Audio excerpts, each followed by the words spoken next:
Today I'll be talking about my experiences. Four events that occurred, right, in my life that corresponds with August 15, 2011, the Monday, August 27, 2011, the Saturday. So in 2005, fall 2005, I went to a school called Susan B. Anthony. This is IS 238. And my homeroom teacher at that time, her name is Miss Comack. And there were several kids in my class that are very troublesome. Daryl, Nige, Donald. So there was one particular day where the teacher, Miss Comack, announced to the class that she's gonna have a tutor session. She said that she's gonna select the kids who are struggling in math, and I was one of them. So it was about 12 students. So maybe a week or two later, the teacher, right, she said that we had to attend the session, the tutor session. So I remember 12 kids in my class: Nadia, Daryl, Philizir, Foizun, Naiji, also myself. I remember there's several kids, their names. So Miss Comack said before she starts the lecture, she's going to go to the teacher's locker room to get something. So after she left, Naiji came in class. I remember he entered the classroom and he said something to me. I said to Naiji, forget about it. I put my hand saying to him, forget about it. And he jumped on top of my back. What I mean is, he charged at me and jumped on top of my back and started hitting me, like punching me in my head, and then slamming me against the locker, and then slamming me against the wall, and then slamming me against the floor. So I shield myself, and I didn't fight back because I didn't want to get in trouble. And then all of a sudden, Naiji started bleeding all over the place. And at the time, we had to wear uniform, like khakis, like khaki jeans, khaki pants. I mean, and a white shirt. And blood was all over the place, the floor, everything. Miss Comic stepped into class, and she started calling Mr. Jones, the dean. He's a tall redhead gentleman. And he came into class. He said, "What happened?" He said, "These two are fighting." I'm like, "I didn't fight nobody. He just jumped on top of my back."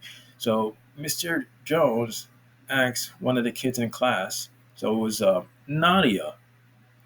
He asked Nadia, the Arabian quiet girl, what happened, and she started laughing, just laughing. And I'm like, "What is going on with everybody?" And all the kids in the class, and then there's also Darshana and Rashid and Rafazul, all the kids in the class, they started laughing and saying how Naiji fucked me up and he jumped me and I'm pussy. And this is the type of behavior that I've experienced when I was also in elementary school too, not just middle school. People ganging up on me, and it seems that this behavior that I've experienced throughout kindergarten and 12th grade still exists outside the education system. I'm 31 years old. I still experience this treatment as an adult.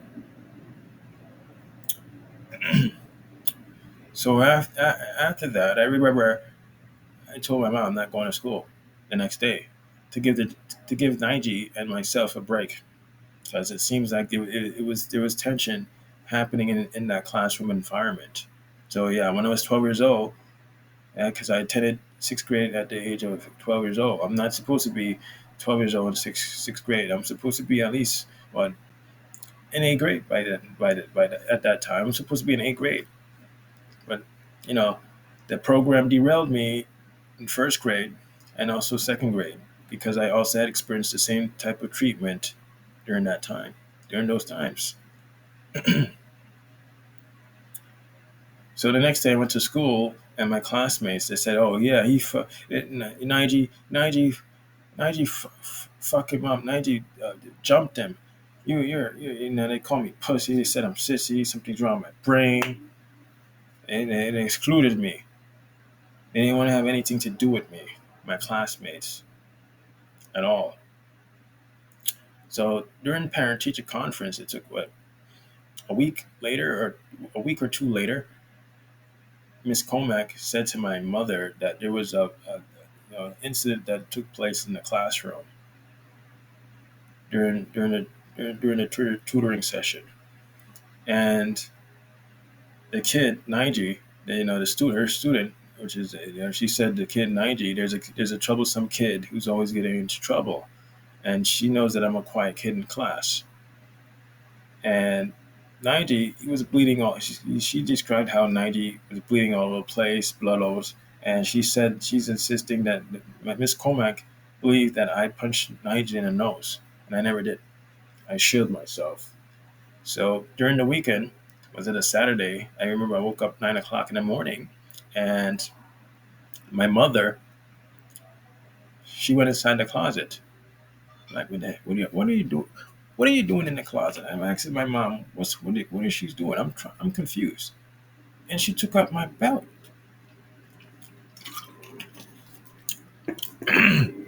She took out my belt, and she started hitting me with my belt buckle, and my old right leg started bleeding. And she keep insisting that I punched the kid in the face, that I punched him in the face and the nose.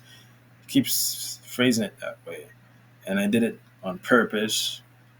And I said I didn't do that on purpose. I said to be honest, I never hit nobody. I said I was defending myself, and I shield myself. I said I reenacted exactly what happened. I said how I put my hand down and he jumped on top of my back and started hitting me on my head and slamming my face against the locker and slamming my face against the wall and slamming my face against the floor. And I defended that. That's all I said. I just put my hand like this, and he's going crazy. It seems like this kid, he has a temper. He's just going crazy. He have no self control over his behavior. So my mom completely dismissed what I said, and continued to actually hit me with the belt. So I ran inside the bathroom, and she kept hitting the door. She kept hitting the door with my belt, the belt buckle, and there's an imprint of the belt buckle on the door, the front of the bathroom door. He's really, losing it. So my mom said if I don't get out the bathroom, she's gonna call my father. So she called my father, and my father said he's gonna come over within 30 minutes. But it's over like what, over an hour and 30 minutes. So I've been trapped in the bathroom for. So I'm gonna say that this is how the bathroom looked.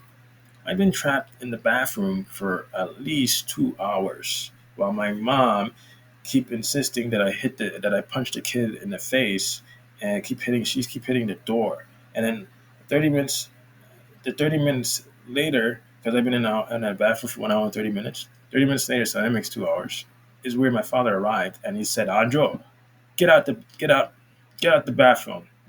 If you don't get out the bathroom, next time you see me, we're gonna talk. The next time you see me, we're gonna talk. That's what he said. That's what he said to me. I'm like, what? And then my mom keep insisting to get out the bathroom. So she went into the room, and that's when I got out the bathroom. I just didn't stay. I didn't go inside the bedroom at all. I stayed in the living room, trying to figure out why am I being treated so badly by my mother and my father. And they completely dismiss what I'm saying, even though I'm telling them the truth. So that's one. That's the one. The first event. The first event was what, in Miss Coma's class. How Naiji jumped on top of my jumped on top of my head, and my back, I mean, and started punching me. And you're saying I hit there. Everybody keep insisting that I punched Naiji in the face, so that's one. And my mom was trapping me in the bathroom too. So the next one happened also in fall 2005. This time was with Donald, very troublesome kid. My classmates said to keep spreading rumors saying that Donald got locked up and he got expelled. Yeah, that was the last time Donald. Last time I actually saw the kid. I never seen him once again. That fall 2005. That's it. I'm like, what happened to Donald? I'm asking. I think I asked someone from a different class what happened to Donald, and they said that he got expelled from ISU 38. But I remember coming from lunch, and I always use the bathroom. And by the time I reached the hallway where my class is located at, Donald just stood there, and then he grabbed my arm and also my hand and started swinging me. And then all of a sudden, Jonathan, one of my classmates,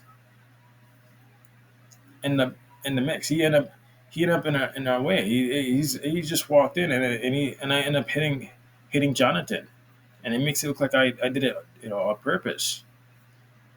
The way the situation is at that time, it made me look like I wanted to fight Jonathan.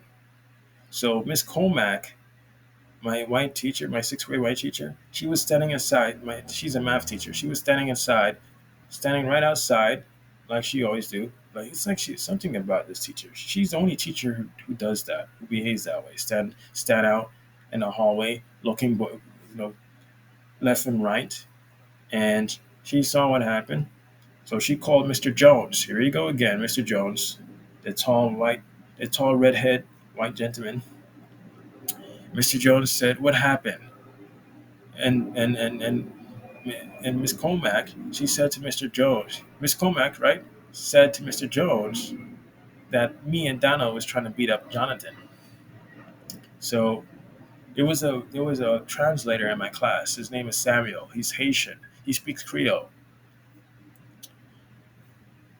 So once Samuel translated what Jonathan said at that time, he's Jonathan is telling Samuel that it was Donald's fault. Donald was the one who actually was swinging me around, and he was just walking, and I ended up hitting him because he was swinging me around.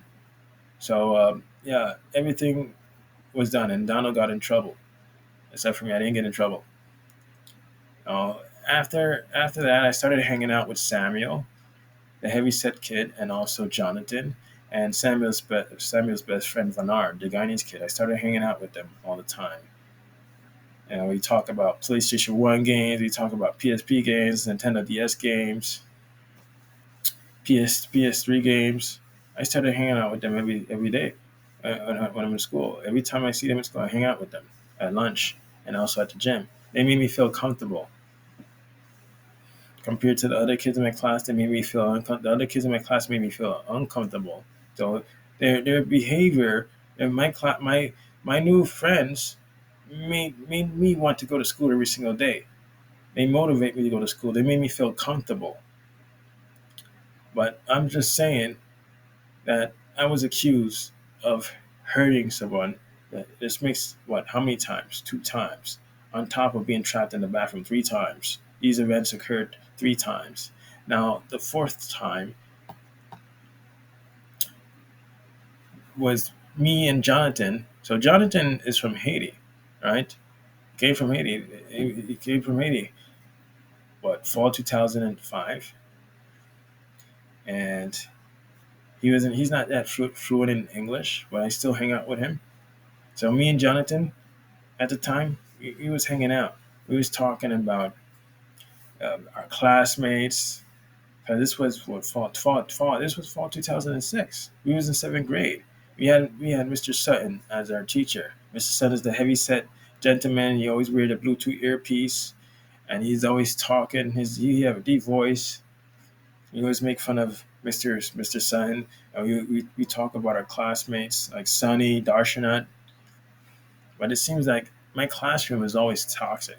And you see, that's what me and my friend is talking about, how toxic the classroom environment is. We talk about the way they behave, and also we talk about rappers and music. We're talking about Chingy, Ludacris, Akon, Eminem. We talk about different topics all the time. This car, this black car, right? It was undercover cops, and they came out the car, just they parked their car. The NYPD officers, they parked their car on the sidewalk. But I will be talking more about it after I show exactly the location, what exactly happened. So me and my friend always take this shortcut. So my apartment is all the way over here, and me and my friend Jonathan is walking up this hill. So as I walk up this hill, I noticed that my khakis, right? I'm wearing khakis because this is a uniform. This is part of the uniform for ISU today. So I'm wearing khakis, and I have my calculator in my right leg, in my pocket. This is my pocket, my right pocket. This is the calculator. It's falling out of my right pocket because the khakis are really tight and small. So I put it in my book bag, and then all of us, I put it in my book bag, and me and my friend just kept walking. Kept walking, walking. We just kept walking and walking, and by the time we crossed the street, all of a sudden a black car just came ramming the sidewalk. Just parked your car on the sidewalk, blocking me and my friend Jonathan from actually walking, going any further. So the officers, they look like one male, one white male in his no, his late 20s, and one white lady who's in her mid 20s. Yeah, they're asking my friend questions. What happened? Did he try to hurt you? Did he try to do something to you? I'm confused because they're not talking. The two officers are not talking to me. They're talking to my friend Jonathan, and Jonathan is not really fluent in English.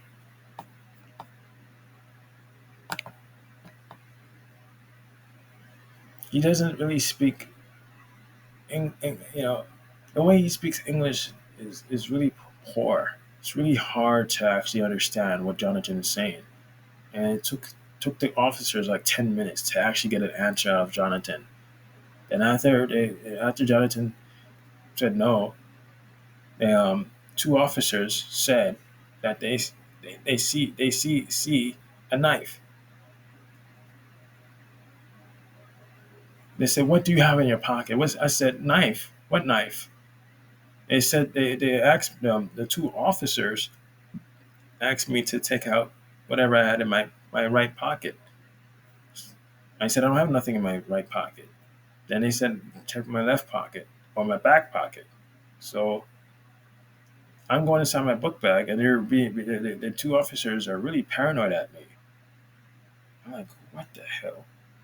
I said, I'm telling them that I'm trying to get the calculator that was in my right pocket. It was falling out of my pocket. So I pulled out my calculator and I showed them I showed them what I have in my right pocket, and they still didn't believe what I was showing them. They insisted that they saw me with a knife this long, a knife. They saw me with a knife, holding a knife. I don't understand how this could be a knife. So they end up going back to the same questions. Is he trying to hurt you? They're asking my friend Jonathan. Is he trying to do something to you? Don't you lie. I'm like, what? This situation reminds me of fourth grade in Miss Quinones' class. I had a friend named Roger, a Jamaican friend. He's from Jamaica, and we always hang out with one another. So one day we went to the bathroom, the boys' bathroom, because the teacher said that if the boys need to use the bathroom, they could go use the bathroom. And Roger saw another kid in my class, saw another kid in the bathroom. And this kid, I remember this kid. His name is Christopher. He's my old classmate from second grade in Miss Belender's class. Roger told Christopher that I'm gay. I'm not gay. And I just remember Christopher just looked at us and he left. And me and Roger, we was just, urinating. And I was in the toilet and I was he was using the bathroom. So I'm quite confused why Roger would say something like that to him. But Christopher was looking at us first before Roger said something. That's what got Roger's attention to say something to, Christopher saying, hey, I'm gay. So after me and Roger finished using the bathroom, we went to Mr. Ryan's computer lab. And I couldn't wait because I get to use the MacBook. 2000, that was 2000, what, 2003, 4? I was so excited to use the MacBook because I can search for video games. I always go on a Japanese, was it a Japanese or Chinese website to look at video games, like the latest video games that's coming out in Japan or China, and also the latest console, like the limited edition PS2 consoles or GameCube consoles and Game Boy Advance consoles. I was always look fascinated with Japan and China, these technologies and these video games, and also fascinated with the latest games that's coming out to North America when I look at IGN.com. So Miss Quinones came back for us in the class. She called out my name and also Roger's name. She said, "You two come out." And Miss Quinones said to me and Roger that we said something inappropriate to this kid, Christopher. And Christopher is acting like he doesn't know me. Me and Christopher in Miss Quinones' class, we used to hang out with Luke. Luke is Guyanese. He's a Guyanese kid from Guyana. And Christopher is he's Trinidad. And we always talk about PlayStation 2 games, Game Boy Color games, Game Boy Advance game, 2002 going on to 2003. We always talk about video games all the time. So we always hanging out with one another. So I don't understand why is he, behaving this way towards me. He acts like I'm a complete stranger. Like the way he acts as a different person. He acts like a completely different person. That's what I'm trying to say. And he's treating me like a stranger. Like he doesn't know anything about me. Like, what's going on? So when Miss Quinones said that me and Roger called him, gay, we both look at one another. We're quite creeped out with what happened, with what happened at that time. Me and him are just staring at one another, trying to figure out what is happening. It's like Goosebumps. You ever read Goosebumps series? Like it's just creeping me out. Because I read a lot of books when I was a kid, and I read these events. It just give us, it reminds me of Goosebumps. I was just pretty creeped out by it. And me and Roger said that we never called him gay. Roger said he was just calling me gay, but he was just playing around.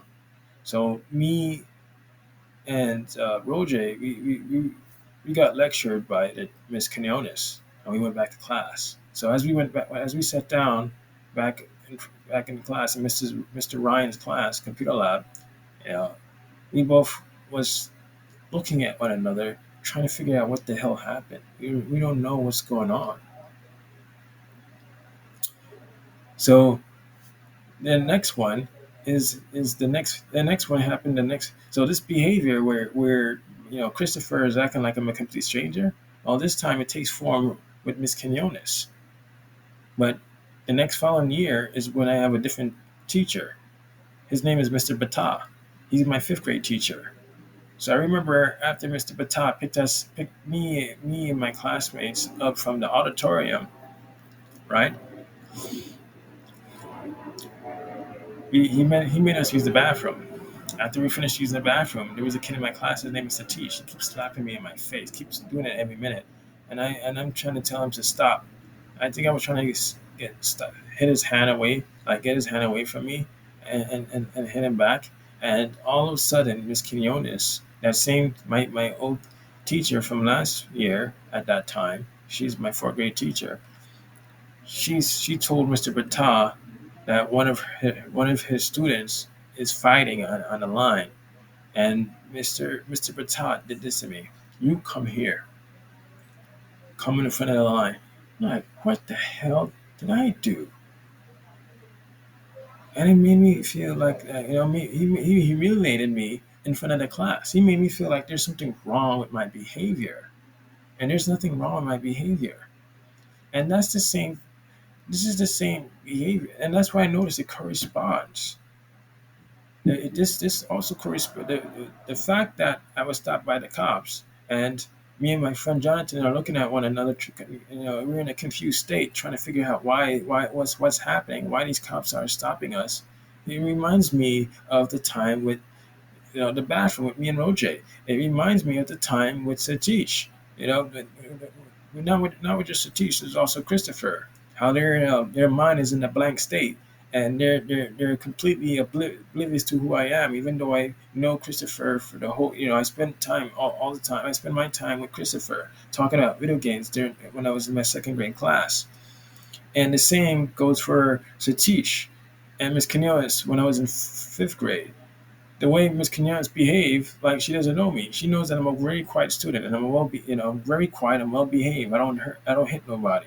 But the fact that Miss Quinones ignored me, and like it's like her mind is not hers at that time. It's like she doesn't know who I am. She knows that she always knows me. Like she knows me, and yet she acts like she doesn't know me. Instead of like understanding, coming to the point of understanding the situation. Hey, I know, I know him, Andrew. I know him. He's always quiet and he's always well behaved. Like, come on, I would never just randomly hit some kid in my class, my classmate. Unless someone's doing something to me. But I should have raised my hand and reported Satish's behavior to Mr. Bata. And the same, this behavior, the whole like, where people are putting me in situations where it make it look like there's something wrong with me. It happened again, 2005. This was it summer, yeah, summer 2005. But I talked about it before, 2017, where I was in the pool, and I was standing in the pool, and my babysitter's son Dennis, he was standing outside the pool, and all of a sudden he decided to jump on top of me, and he busted my nose, I was drowning. I was inhaling the water. I couldn't breathe. I was coughing up water, and the lifeguard blew her whistle, and she said, "You two come out the pool." And then, it was a big commotion. Everybody was just looking at us. It reminds me of this time, right? Uh, it reminds me of fall 2006, where the cops stopped me and Jonathan. That's in the future.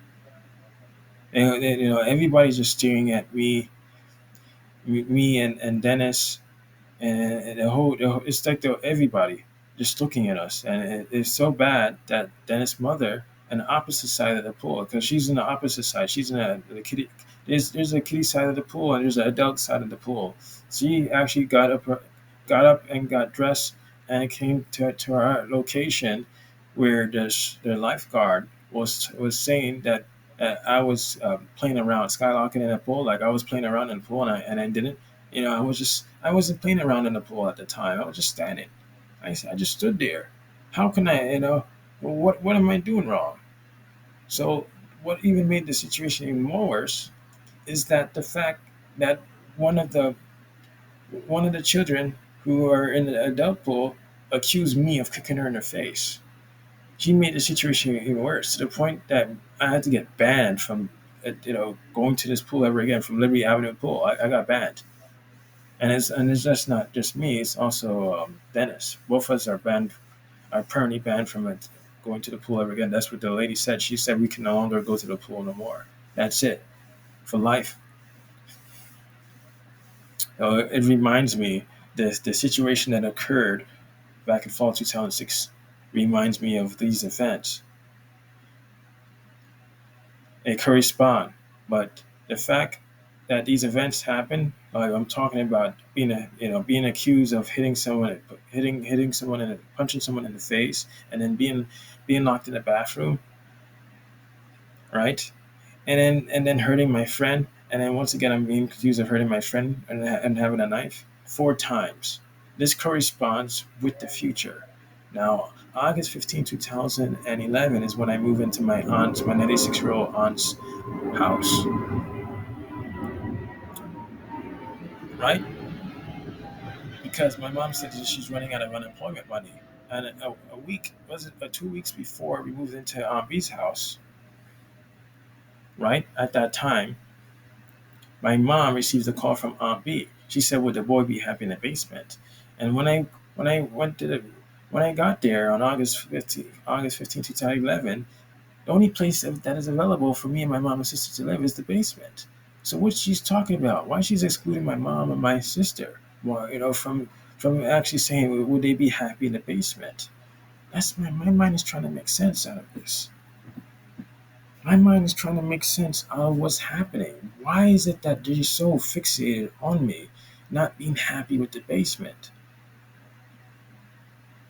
And I was it a few years after August 15, 2011, before August, my father said that I had to go. I had to one day, it was spring 2009. My father said to me that I had to follow him. He wants me to go to the dentist with him to fill out an application because he doesn't know how to fill out an application. And I said I was tired. I'm exhausted. I'm not getting any sleep. I have a whole bunch of schoolwork to complete because I'm an honor student, for humanities. And you look at my grades, I'm an honor student, and I have a whole bunch of projects to complete, and I have to do presentations in front of the class. Why am I being treated this way? He said I had to go in, and I didn't, and I didn't really get any sleep. I go to sleep like what 5 o'clock in the morning. It's bad because of the projects. The way the school have us is like we're college students rather than high school students. They're giving us way too much work. Wow, a whole bunch of projects, essays, a lot. So I followed my father to the dentist. I was so exhausted. I remember in my mind I was so tired, and I filled out the application. He went inside, and got. He said he keeps saying that his teeth is his back of his. He keeps saying that his gum something's happening with his gum, and if he doesn't fix that he can die. And I remember he took me to after he finished the operation, the surgery with his gum. He took me to his friend's house, and then after the friend's house, he took me to Aunt Bean's house. And my father's asking me, "Have you ever been to this lady's house before? Have you been here before?" And I'm saying, "No." I don't even remember. I don't even remember anything about. But then again, I think the year 2000, when I was 7 years old, is when I went to this house. Yeah, I'm starting to remember. So my father said that we're gonna see Isaac and Stephanie, and also who else? And also Aunt B. So Aunt B and her nursing aide came out, and no, it was her nursing aide who opened the door for us. And Aunt B came to the living room and she sat down. She sat down and she started talking with us. She's 96 years old. She's how old she was? 94. She was no, she was not 96. She was 96 in 2011. So she was probably what 90. She was in her, she doesn't even know her own age. My mom keeps saying that she must be older than that or younger than that. So she's in her 90s. Just say she's in her early 90s. She's sitting down and she's talking about her past and everything. I'm just like listening. My mom, my no, my father is telling me that she called him a boy. So after that, I remember maybe a few months later, I received a dream where I was in that house and I was in the basement, and there was a whole bunch of cops running down the basement. So that dream actually happened, but I'm going to talk more about Aunt B's house. So Aunt B, right? I remember when I went to Aunt B's house, I put my Xbox 360 and my PlayStation 3 and all my games and CDs. Up. I had like a TV stand, and I organized everything. and I noticed that someone was messing with my electronics. One of my cousins, it must have messed with my video games, and it was an argument between my mom and my cousin Stephanie. She's 47 years old. She's the one who started. Stephanie is the one who started an argument with my mother, saying who's gonna cook or who's not gonna cook food. And then a few days later, I noticed something weird started happening. Like for example, I was asleep because I have heart problems. My heart regurgitates and it flutters. And when I'm sleeping, it feels like I'm running. I feel like I'm running, and my heart is beating fast. That's how it is for me when I'm sleeping. And the doctor said to me that I can die from my heart conditions, and I'm not supposed to be in stressful environments. Where people be. I remember telling my doctor that people behave really aggressively towards me. Like for example, I talked about Miss Louise, how Miss Louise, my 10th grade English teacher at Hillcrest High School, ripped up my essay and she threw it in a trash bin, and she speaks really aggressively towards me. That's why I said to um, Dr. Stella, my doctor, I talk about my problems with her. So, and if people say, "Oh, I had a doctor before I started talking about my problems on the internet," and she said that my heart is no good. It's not really healthy. It sounds really bad. You know, could be I sound like a smoker. I don't smoke or drink. It seems that I don't think it's the doctor. To the way she's analyzing my heart, the way she knows my heart, or since I always go to the doctor, see the doctor, she thinks it's stress. Yeah, I'm always put in stressful situation, toxic. It's like someone wants me in these toxic environments to induce stress, so I can so I can have these panic attacks. And I remember when I went to the doctor, they asked me if I'm nervous. I said no, because my heart is beating so fast, and that's not my fault. My mom said, you know what, your heart can beat to the point it would be out of rhythm, and you can just fall and die, black out and die. That's bad. You're not supposed to be having that. You're too young for that. But it's not me. It's the fact that I'm being treated this way. Having anxiety and having panic attacks, and people talking down to me and ganging up on me. This is definitely not a fair treatment. Something's really wrong with the way people behave towards me, and it needs to be addressed. It needs to actually be addressed. And someone needs to actually go up and you know go at least somebody close to me needs to actually go with me and actually address the problem, so no one could behave this way, or give me advice on how to deal with people who behave aggressively, or who are judgmental towards me. But anyway, that particular day, after the argument between my mom and also Stephanie, my 47-year-old cousin, right? I was home. I was downstairs by myself while my mom went to Jamaica Avenue, and I was asleep. So my 10-year-old cousin Isaac, woke me up and said that his mother, Stephanie, who's 47 years old, wants me to go into her room to exchange the TV with the TV in exchange her TV in her room with the one in the living room. And my breath stinks. It's a hot summer. There's only one small window open that is open in the basement. There's poor. There's the ventilation is really poor. You can't even feel no air. It's so hot and it's really stuffy, and it's also dirty. I'm breathing in this bad air. I'm still tired, and I smell, because you know what? My body. My body. It seems like I have some sort of health problems too with odor. It seems like my sweat glands is a problem. I sweat excessively, and it smells really bad. So if I go to someone's room, if I go to my aunt's room smelling like I did in the basement, she's not gonna let me in her room. She's gonna talk about me, and some of my breath stinks. So I went to the bathroom, and all of a sudden when I started using the bathroom, my other cousin, who's in his early 20s, he started knocking on the door. He said, "Hurry up, hurry up! They want you." I said, "I'm in the bathroom," and he knocked again within a few seconds. He said, "Hurry up!" Like, what the hell? I said, "Stop this shit." That's why I said, "What the heck is going on with them?" If they were if they woke up, if my cousin woke up and he's using the bathroom, you think he want people to disturb him? That is weird. The way they behave towards me is pretty weird. I really know anything about my cousins or my aunt.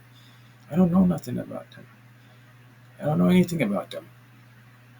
So I was trapped in the bathroom.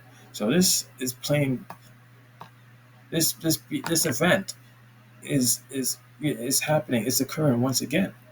I'm trapped in the bathroom, just like I was back in fall 2005. They're trapping me in the bathroom and they're making me look like there's something wrong with my behavior. I'm like, what the hell is going on here? Why? So my mom, I was trapped in the bathroom for 2 hours. My mom came back. She said, "I know you. I know you. You only behave this way when people ask you to do something." She's not supporting me. Instead, my mom is interested in inducing my anxiety to make me feel that there's something wrong with my behavior. That I just wanted to actually, because she's not asking me any questions. Why you was in the bathroom? I just woke up. And I stink. Why would I not be in the bathroom? That is they want to show authority over me. Like, like if they woke up from their sleep, you think they're gonna go to someone's room smelling like sweat and their breath stinking? No. She doesn't even ask me those questions. She just automatically assume that I'm going to the bathroom to hide from my family. So because they keep insisting I don't want to go into Aunt B's room because I'm sick with my heart. My heart problems make me sleep for a long periods of time. I'm talking about like 14 or 16 hours of sleep. That's how bad it is. It's bad. My heart is really bad. The fact that I have to be treated so rotten and I have health problems, it really shows there's something wrong with wrong with my family's mentality. And it's not just my family, it's also strangers. Everybody's behaving the same way. They're extremely aggressive and they want to dictate me. They want to dictate how I should behave, what I should do or what I should not do. I shouldn't be in the bathroom. I should be in the room smelling like sweat and smelling with my breath smelling so I can actually prove that you know, you know, satisfy their delusions about me, and they're delusional. They're not thinking logical as human beings. Like, come on, they want to be in someone's room if they smell like sweat. So a few days later, or no, let me talk more about that day. My cousin Junie said to my mom and also Aunt B and who else? Stephanie, y'all better get your act together. So a few days later, the door, the basement door, someone locked the basement door on me and my mom and sister. And I needed to use the bathroom. I couldn't sleep.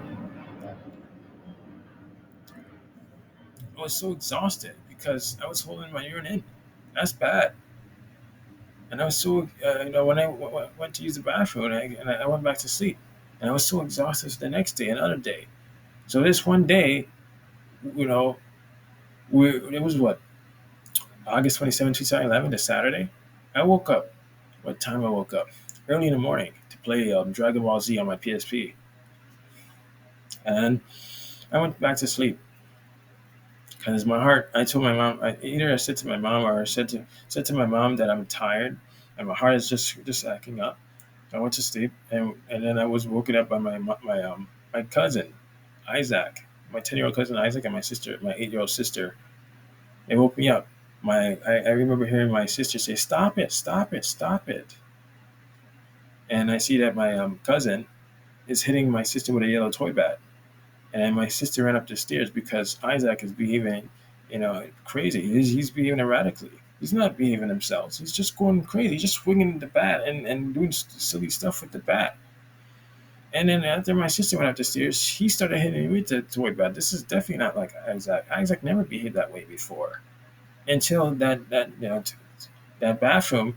Until what happened in the bathroom. Me being trapped in the bathroom. And then the argument between my mom and Stephanie, it gets me to the point believe and where it make me believe that Stephanie sent the kid downstairs to to harass me because she doesn't want me and my mom and sister to live in Aunt B's house. Just like she sent Isaac, was it a few days ago, during that time, to actually make me go upstairs and go to Aunt B's room because she knows that I'm downstairs. They pay attention to what I do, and I have to be careful how I'm around people. The program can make them cautious of what I do, like make them pay additional attention. She seems really fixated on me, and it's just like Aunt B. Before I started living at Aunt B's house on August 15th, 2011, the Monday, I was already being, my aunt is already fixated on me. How if the boy would be happy in the basement, and you know what? Before living in my aunt's house, my father would always change the subject of the conversation. He would keep telling me how somebody, he would keep telling me that Isaac. Did you know that Isaac? I'm like, who's Isaac? Did you know there was Isaac was in school and ended up falling in the stair on, something about the stairs. He keeps saying that Isaac end up falling down the stairs, and his afro protected his skull, his brain. Because if he didn't have the afro, he would end up in an emergency room or having some brain surgery. Keep repeating it over every topic we talk about. He changes the subject. KFC. Oh, did you know about Isaac going to Coney Island? Did you know about Isaac going to Jamaica Avenue? Did you know about Isaac? I'm like, what the hell is? And I spoke about this before when I was in Florida. I started noticing that the way he speaks is the way he communicates with me, right? It's subliminal. Yeah, subliminal. It's like someone is giving him indirect messages. Like someone wants him to actually feed me indirect messages to my mind, to promote words into my mind, to make me to. It's like they want to put it in my thoughts. Like they don't want me to be aware of what's actually going on, but they want me to like save them in my mind so it can be used later on. The stairs is connected with August 27, 2011, because Isaac, right, during that time where he was hitting me with the yellow toy bat beside my sister, he also hit me with the yellow toy bat. And I was trying to go up the stairs. He climbed on top of the railing, and he blocked me from going up the stairs. And I tried to get him up the railing so I could get him up the stairs. I pushed him up the stairs because he's heavy set and I'm skinny. And all of a sudden, when I opened the door, and I also hit my toe because I'm a tall, goofy kid. I know I was 18 years old. I was tall. I'm a tall, goofy 18-year-old, and I know we're size 16, so I'm really goofy, and I'm getting irritated because I'm not getting sleep. So I cursed. I said F word maybe one time. Opened the door, and I saw his mother smirking, like she's trying to hide. It's like she's trying to hide herself from laughing, smirking. And I'm like, why is she smirking at me? And then she said, "You trying to hit my boy? You trying to hit my boy?" Like it's like she's pretending to say these words to me. And then she ran into Aunt B's room, called the cops. My mom brought me downstairs, and I got so angry to provoke me. They provoked me. My inflamed esophagus provoked me. I started flipping the chairs. So this behavior, the behavior that I'm exhibiting, corresponds with 2007, where I ended up flipping the desk in my math teacher's class because I was being harassed by my classmate. And my classmate name is Rashid. He's Arabian. He's a short Arabian kid.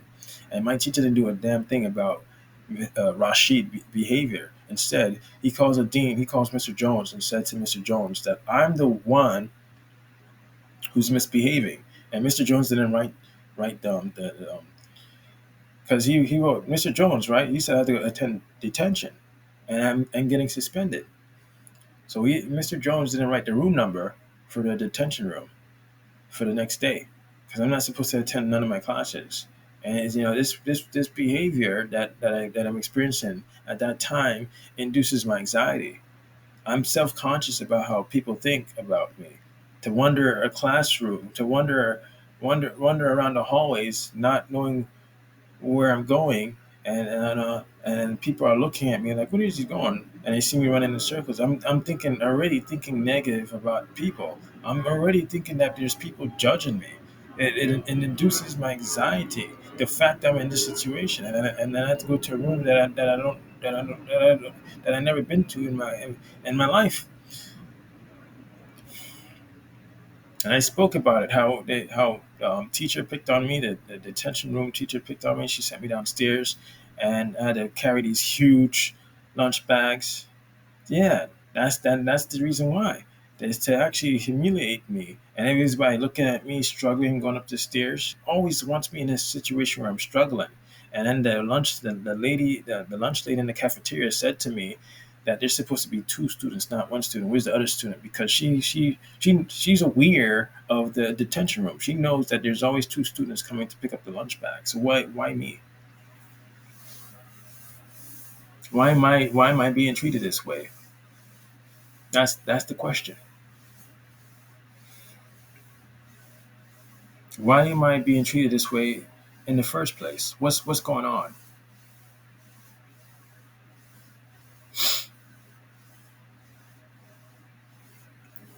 So after that's why I usually try to connect them. I sit down. When I sit down, I connect them. So when people online call me a conspiracy theorist, they say, "Hey, this guy's a conspiracy theorist. He's making up stuff." I'm connecting them in my mind, putting them together. Flipping the chair and the desk. It's like they want to provoke me, and then all of a sudden the cops come swatting. Yeah, the NYPD officers, like 12 or 15 cops, come swatting my aunt's house. They went in the basement. They said, "Put down the phone." My mom put me on the phone with my father. Put down the effing phone. Put on the phone. Get it. Come on, get up there. They were just rushing me. The NYPD officer just rushed me up the stairs, and they said to sit down in a living room. So this reminds me of my time in first grade, where I was a kid.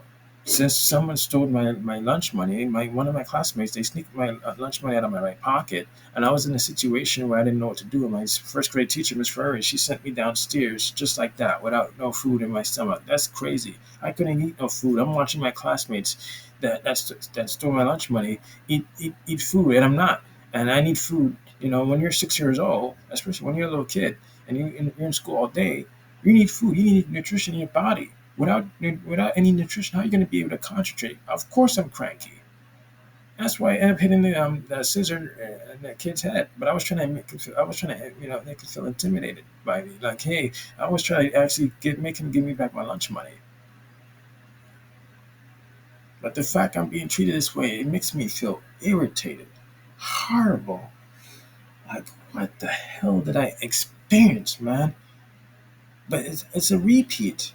I'm repeating this behavior once again. That's on August 27, 2011. The cops are asking me questions. What happened downstairs? And I'm half tired. I just woke. I didn't get much sleep because first it was the bathroom, then they locked the door, and I'm holding on my urine from 9 p.m. all the way to 9 a.m. in the morning. I'm not getting sleep. That's not fair to me. And I have heart problems. And I had to be treated this way. I had to be in a situation where I'm being swatted by 12 or 15 cops. My anxiety level is on the highest level. I am in the most stressful situation in my life, knowing that I'm swatted by 15 cops. And at least I think it's too. Man, my brain can't even count. It's too much. They fill up the whole basement, man. That is crazy. The fact I had to experience this treatment, and none of my mom didn't defend me. No one defended me. And even though I was tired, I had to defend myself. I told the cops that I was downstairs sleeping in the basement, and my cousin hit the yellow toy bat at my sister's head, and he was starting to hit the yellow toy bat on my head. I'm trying to get him up the stairs. I was trying to contact my mother or his mother up the stairs, but no one was listening to me. And I was trying to get him up the stairs. They're crazy, man. Their way of thinking is really psycho. They really want me to get in some serious trouble with the law, so it can ruin me. And I'm half tired, and I'm trying to tell the NYP officers, all the officers there, it's too many, that I try to get the kid up the stairs because I'm a skinny person and he's heavy set. So I either said drag because I'm half tired, and I have my heart problems. It makes me exhaust. It makes me feel tired. It's hard to concentrate when you don't when you have heart problems like me, and you're not getting. And I also feel drained, like someone's draining me. I can't think the way I want to, and I can't talk the way I want to. I feel tired, and I still feel like that. Even right now, I feel that way. That is, it depends. It depends on my environment because I'm in an environment where I can't sit down and sleep. So the cop said to me, "What if your father dragged you up the fucking stairs, you motherfucker?" And then they completely dismissed what I said at that time.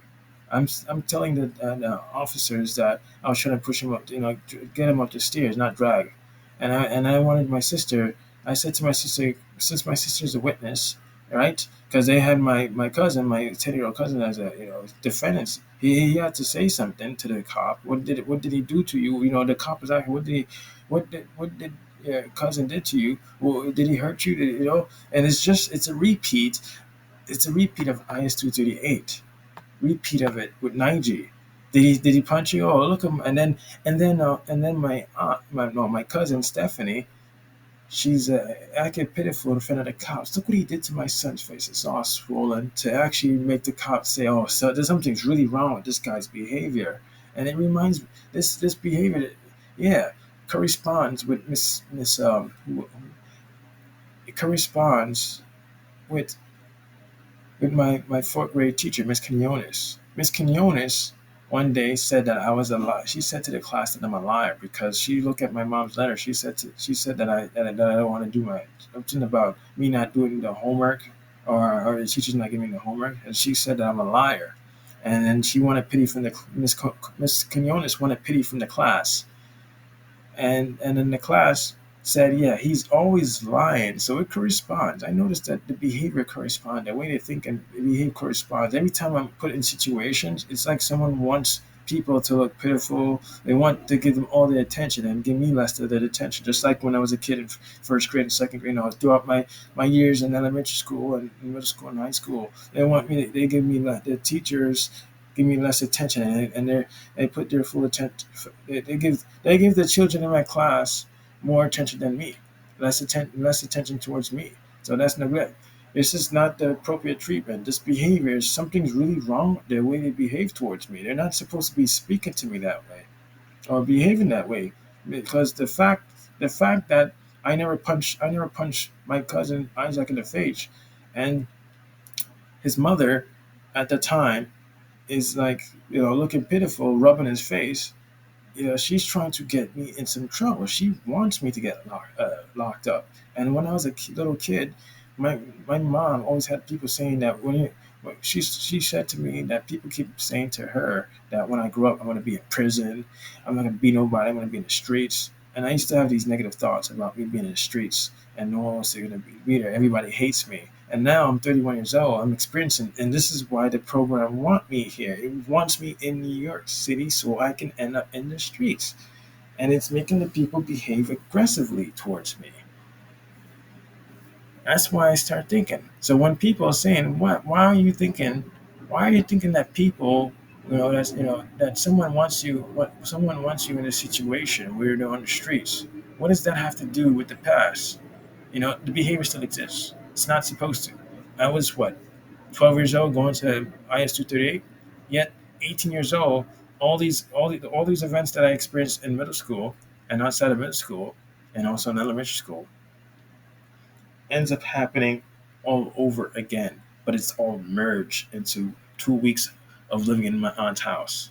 It's like I started saying to myself and saying to people online, someone is putting me in this situation.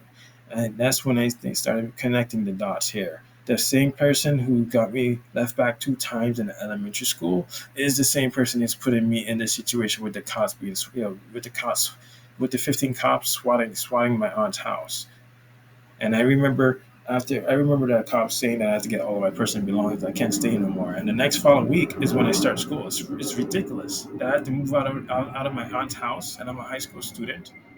That is ridiculous. And they're thinking because I'm 18 years old, I can, I don't go to school. They don't know that they keep, it seems like the NYPD officers are ignoring the fact that I'm a high school student.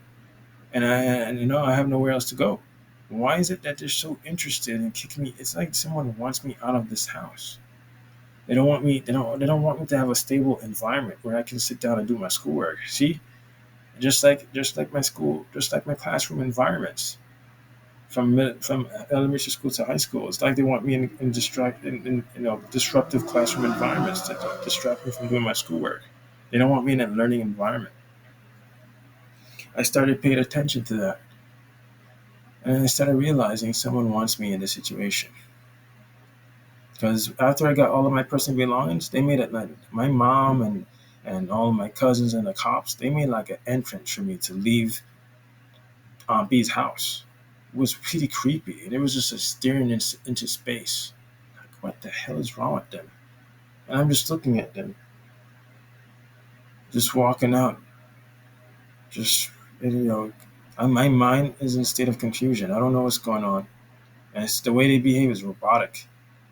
Like someone just want me to be put in these situations. Like they just don't want me to have any relations with my family. They want to ruin me, not just ruin any relationship with my family. They want to ruin me overall. Like they're trying to make me look like a disabled person. Like they want to cripple me every way they can, so I can continue being stuck in the same situation where I don't have nothing, nobody to depend on. Thank you for watching.